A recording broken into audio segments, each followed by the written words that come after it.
Okay, so we're going to take a look at the landing point here. And remember, the landing point is the initial contact. That's the moment, the absolute and precise moment in time where any part of the foot of the runner contacts the ground. Now, the foot also, of course, has a shoe attached to it.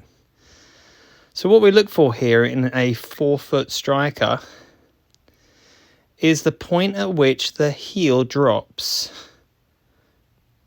So right there. So contact has been made. Now, some people will say, oh, well, but there's a shadow underneath his foot. Yeah, of course there is, because the heel's off the ground and the light is coming from in front and his right. And of course, the forefoot is slightly supinated, inverted. Now, contact has been made here, and you can see the angle on the tibia, and of course the tibia connects to the femur at the knee, and then the knee is in front of the hip. So that must mean that the hip is behind the foot, because we've got the length of the foot, the angle outstretched at the tibia, and the angle of the femur away from the hip. Now if we take this forwards one more frame, right there you can see clearly that the heel dropped. That must mean that ground contact has been made with the forefoot and is pushing the forefoot upwards relative to the rear foot. And the angles, again, have not changed. So we've got the length of the foot, the forefoot to the rear foot, the angle of the tibia, the angle of the femur. This is so obvious, and I cannot understand why people are not getting this. Let's take it one more frame forwards. One more frame. Look, there you go.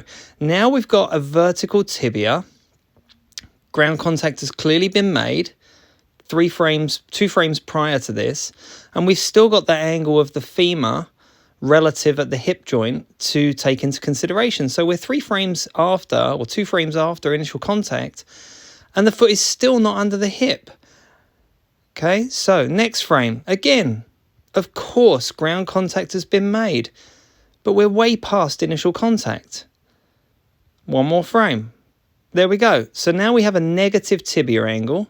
We've started to get dorsiflexion, and we've still not got the foot, the contact point of the foot, under the hip. In fact, it's still not even under the knee. Let's take it one more frame. There you go now. So the forefoot is just about coming underneath the knee. Now it's underneath the knee, and now we're at mid-stance, nearly at mid-stance. Now we're at mid-stance. So we've got like 7 frames that people are thinking that ground contact hasn't been made. This is absolutely ridiculous. Let's take it forward to the next step. Okay, let's do exactly the same thing.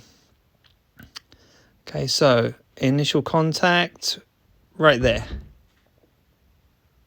Right there. Yes, shadow. Again, of course there's a shadow because the light's coming in front of him.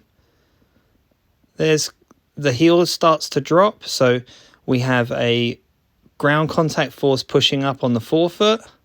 Obviously the rear foot is unsupported, so it starts to drop. And again, this is just so obvious. I can't understand how people are not getting this. Contact right there. Okay, you can see the contact.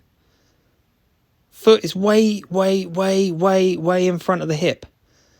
Right? It's not landing underneath him. Anyone who thinks that the foot lands underneath the hip has just either complete misunderstanding of the gait cycle or the inability to analyze a gait cycle movement.